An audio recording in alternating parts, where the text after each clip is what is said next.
का बड़े पैमाने पर ओलावृष्टि और बाढ़ की वजह से फसलों का नुकसान हुआ है। किसानों का हालात बद से बदतर होती जा रही है। वहीं इसको लेकर बीओ शिवनाथ झा ने फसल के नुकसान का रिपोर्ट सरकार को भेजने की ग्रामीणों को आश्वासन दिया है। बाढ़ ने मधवापुर इलाके में बड़े पैमाने पर किसानों की फसल नष्ट कर दी। ओलावृष्टि से रबी फसल, आम, लीची आदि नुकसान हो गया था। इस वजह से किसानों की हालत पहले से ही पतली थी।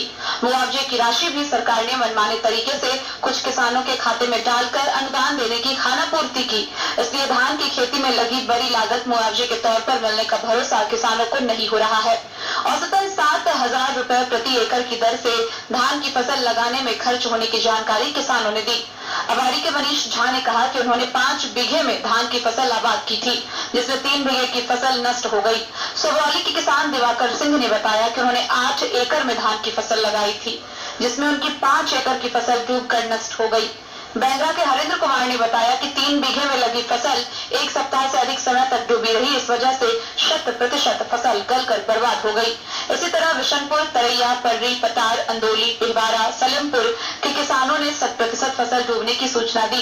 बीओ शिवनाथ झा ने कहा कि उन्होंने मधवापुर प्रखंड के सभी 13 पंचायतों में धान की फसल नुकसान होने की रिपोर्ट सरकार को भेज दी है।